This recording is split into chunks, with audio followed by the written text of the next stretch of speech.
Good morning, folks. We've got a number of stories to hit today, both terrestrially and in space. While we still have no sunspots, we still managed to have space weather set to intensify today. Let's start there at spaceweathernews.com as we look at the last day on our star and see the coronal hole approaching Earth-facing heliographic longitudes. The previous opening was expected to hit us with solar wind over the weekend, and while geomagnetic conditions are currently quiet, that is not expected to continue. The coronal hole stream is now arriving about half a day late. Up top in red and black, that's the energy taken by the magnetosphere, and that jump the last few hours on the right is due to the solar wind speed rise in purple, the coronal hole stream, following the density bump in orange, and thus far only at minor levels, which is why the KP remains low, but eyes on that today. Let's go to Australia, where the bushfire situation is about to hit record levels.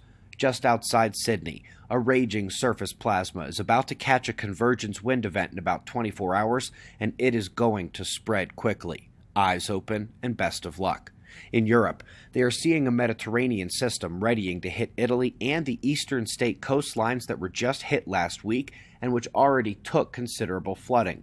Eyes open there as well. And of course, the cold and snow, set to obliterate records. This is normal temp this time of year, and then this is what we've got in terms of the Arctic blast. It is here now. Finer detail on the space weather coupling to terrestrial meteorology and climate. Nice details on the electromagnetic interaction between the ionosphere and stratosphere here. This is different because it's not the instant effect of the global electric circuit connection, but rather seeks to modify the believed to be slow coupling of the top-down nature. Might not be so slow in some circumstances. Excellent piece up next on how electromagnetic signals are by far the best way to forecast large earthquakes. This is what we've been doing since 2015. This is what we claimed was possible with diligent study back in 2011. This is why the AGU released a textbook on this last year, and why China and Italy launched the seismo-electromagnetic satellite. It works to predict earthquakes. By the way, I was looking through the satellite's returns and was surprised at how well it picks up the South Atlantic anomaly, the weak point in Earth's magnetosphere. Very cool. Let's take a nice and easy road into space with this shot of Hubble looking at a galaxy cluster 4 billion light-years away. And they say that just one galaxy behind it at 11 billion light-years away is lensed into 12 separate arcs. It is beautiful to be sure, but I've always wondered why the lenses aren't everywhere. Is there just one galaxy behind this cluster and no more, or is there more than one? The truth is that they truly don't know. It's all guesswork.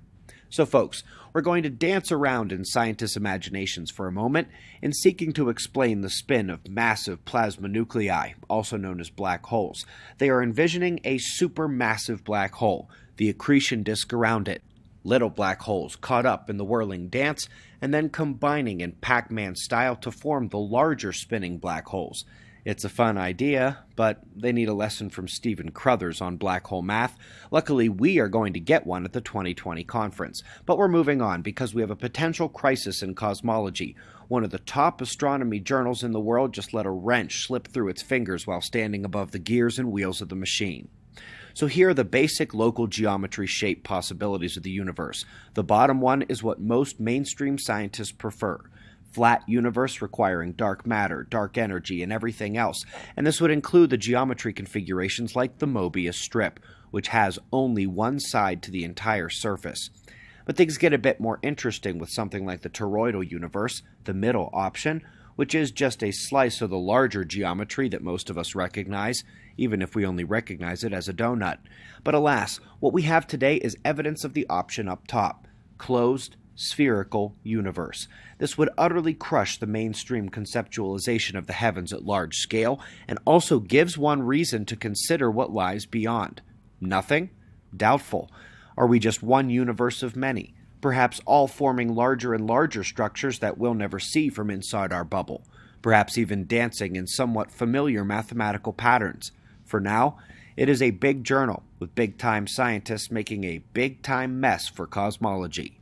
Folks, we greatly appreciate your support. We've got wind map forecasts and shots of our star to close, and we'll do this all again tomorrow, right here, but right now it's 4:20 a.m. in the new Valley of the Sun. Eyes open, no fear. Be safe, everyone.